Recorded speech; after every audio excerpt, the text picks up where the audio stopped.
this movie, we answer this electrostatics question. It asks about how many excess electrons must be present to create a certain charge. It asks about electric field and electric field strength. And it includes a Coulomb's law calculation. Download the question from the link below and try it yourself first. And did you know that you can find many resources to help you learn natural and physical science on my website, www.learnscience.coza. Also, don't forget to subscribe to my YouTube channel.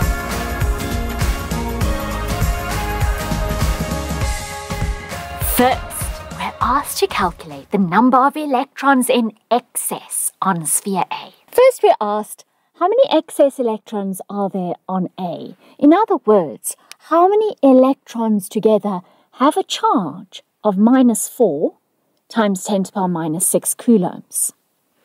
And we know that one electron has this charge here. So let's just use logic first and, well, then let's redo it with this equation.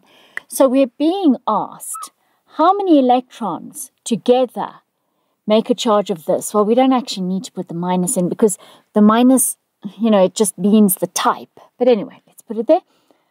4 times 10 to the power -6 coulombs.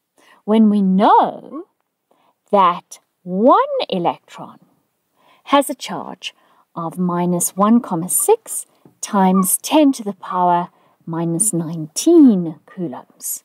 So notice coulombs cancels, and then we're left with electrons. You will find the same answer if you rather use this. The number of electrons is equal to, that's what we're trying to find out, the charge divided by the charge of one electron.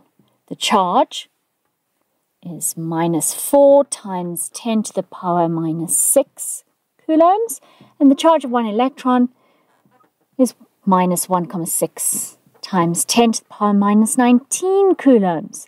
So we go to our calculator.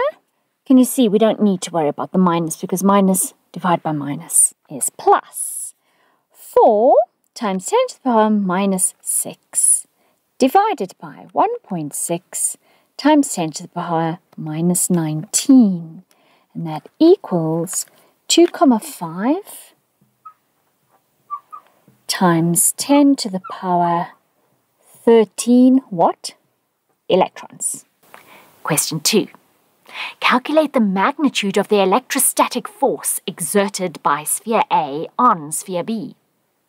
Notice, this is the same as asking the magnitude of the electrostatic force that B exerts on A because the two spheres exert the same magnitude of electrostatic force on one another, which is why we only need one formula for the electrostatic force that they exert on one another.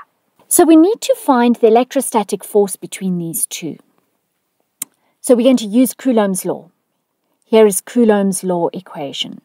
The force between them is equal to K, the constant, there we have it, multiplied by the product of their charges, there we have the products of their charges.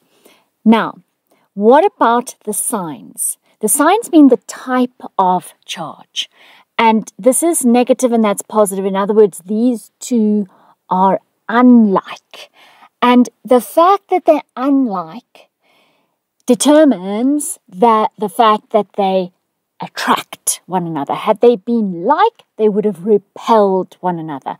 But Coulomb's law is there to help us find the magnitude of that force. It doesn't tell us the direction of that force. That we must figure out from this being minus and that being plus. So we're not going to worry about the signs when we substitute in there, because we're just trying to find the magnitude. And then R is the distance between their centers, and don't forget we must square it. So it's really a simple substitution. So let me substitute everything, and then we must just do the calculator work correctly.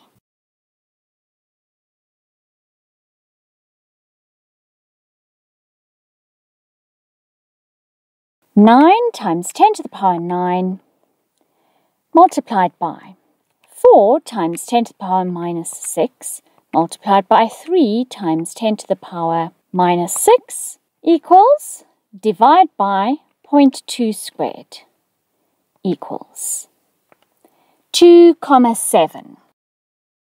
What are we speaking about? Force. What's it measured in? Newtons. Question 3. What does the term electric field mean? An electric field is a region of space in which an electric charge experiences an electric force. If instead we'd been asked what does electric field strength mean, then we could refer to this equation. Electric field strength E equals force in newtons divided by charge in coulombs. In other words, electric field strength refers to the electrostatic force per unit charge at a point within an electric field. So if we would place a hypothetical test charge at a point, how much electrostatic force would that test charge experience for every coulomb of that test charge's charge? Now, because a test charge is imaginary, it's often more useful to calculate electric field strength using this equation. Electric field strength exerted by a charge Q at a point, which is a distance r from Q, equals the electrostatic constant K multiplied by the charge of Q divided by r squared. And we're going to make use of that equation to help us to answer question 4. Now we have to determine the electric field strength at M. Now there are two things that are contributing to electric field strength there. The electric field strength from A and the electric field strength from B. And the total, the net electric field that M experiences is equal to the sum of those two fields, those two field strengths, the one from A and the one from B. Now what's important to realize is that these two fields are actually working against one another. Why?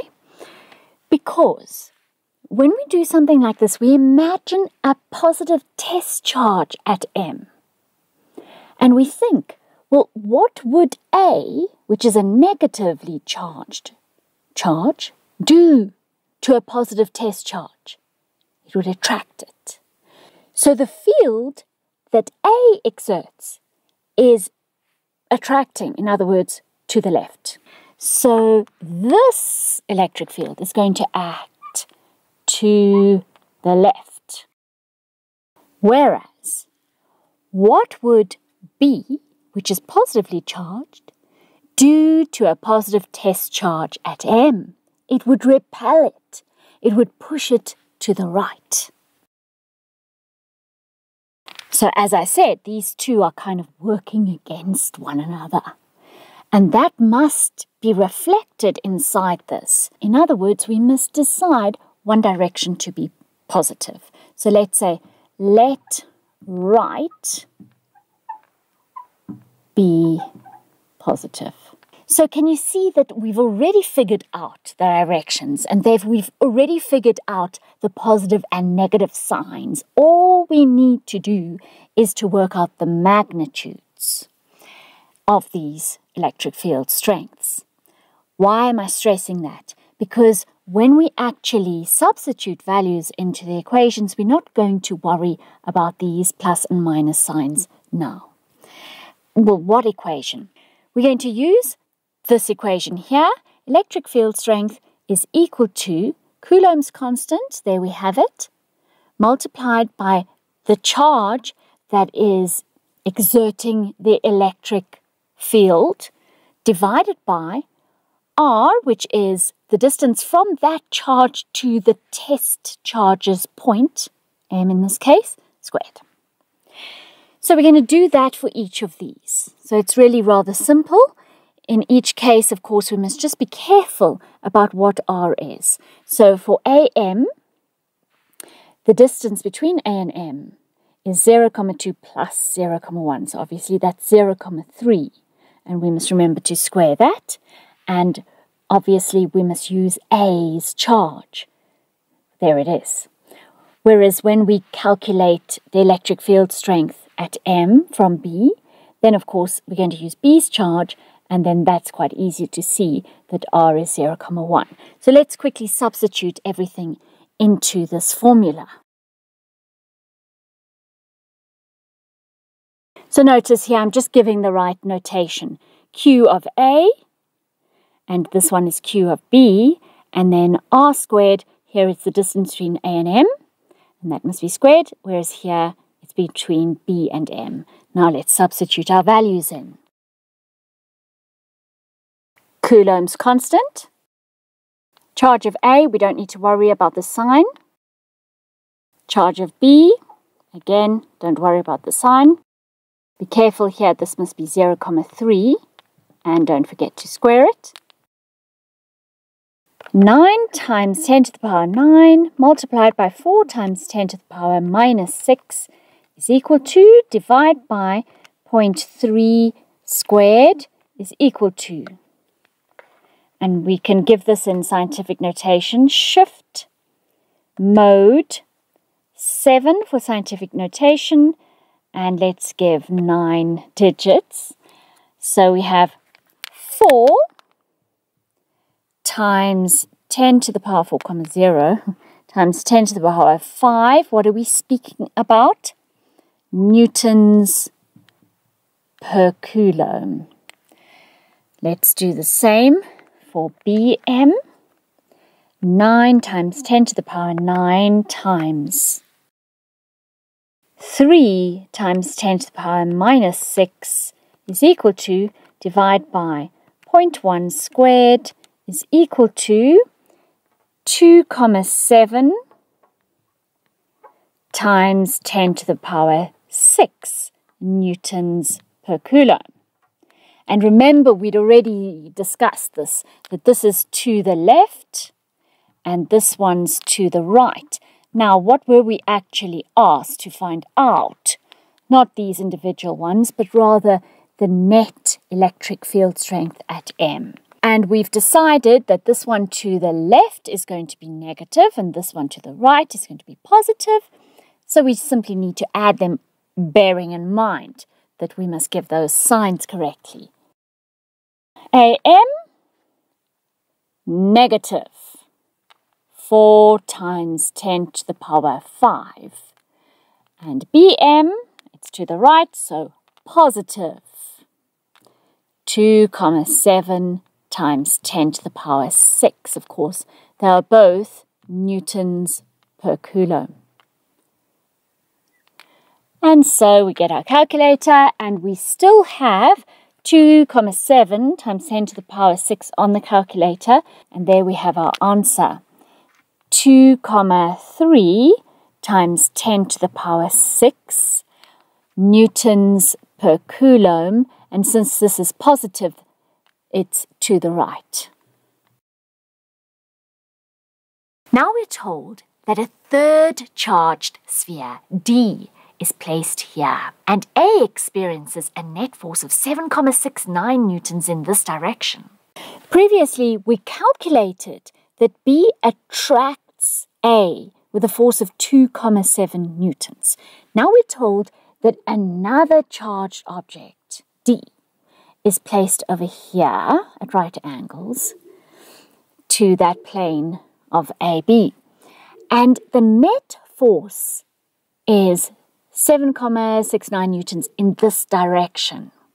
Now, can you see that obviously A and D must attract one another so that there's a force upward like this on A, exerted by D. How can you see that? Well, because these two together have a resultant in between them, F net.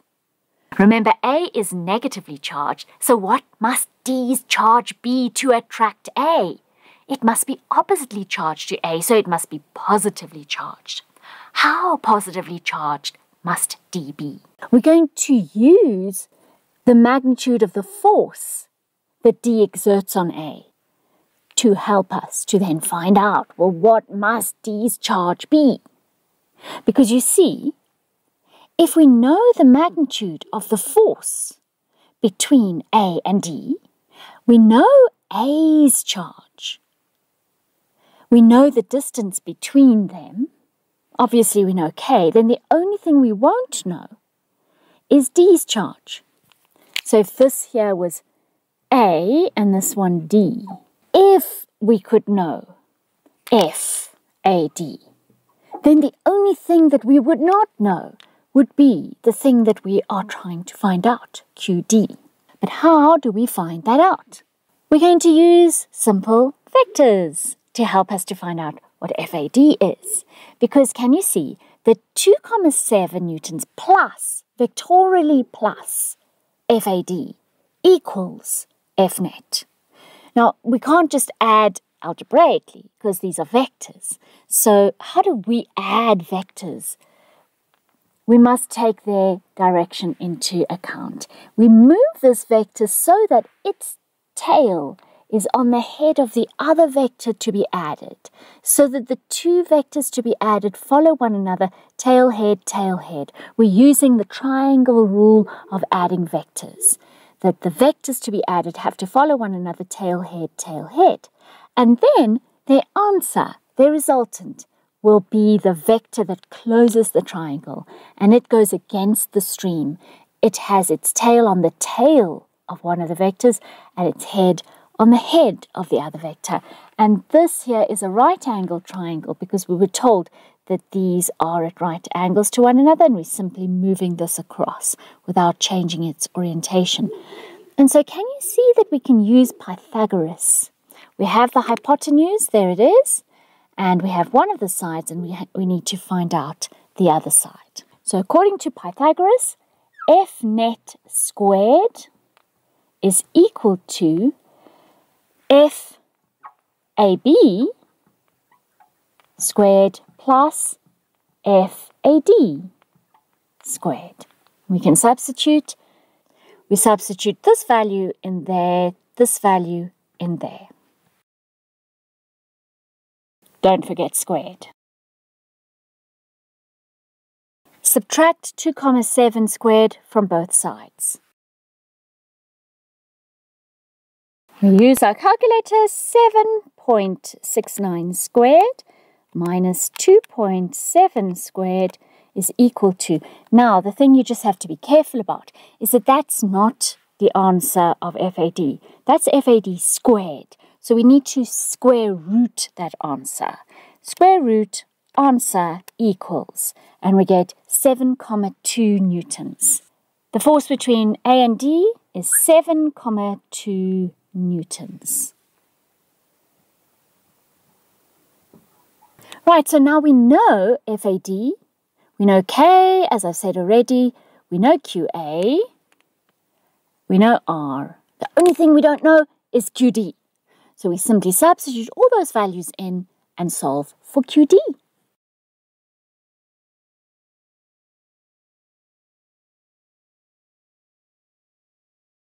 So the only tricky thing here really is that we're not solving for the thing that is the subject of the formula in the standard format of this equation. We're solving for something that's deeper in the equation. So maybe that makes it a little bit more tricky as far as algebra is concerned. QA, we don't need to worry about signs. 4 times 10 to the power minus 6. Notice R is 0,15 because that's between A and D. And don't forget to square it. So now, as I said, the algebra is the tricky part. How do we deal with it? If your algebra is good, you can probably do this in one step. But maybe for safety, let's just do it slowly. We have 7,2 equals, let's do these parts first. What multiplied by QD? 9 times 10 to the power 9 times 4 times 10 to the power minus 6 is equal to, divide by 0.15 squared is equal to 1,6 times 10 to the power 6 QD. So we need to divide both sides by this value. 7.2 divided by 1.6 times 10 to the power 6 is equal to 4,5 times 10 to the power minus 6. What have we calculated? Charge, coulombs.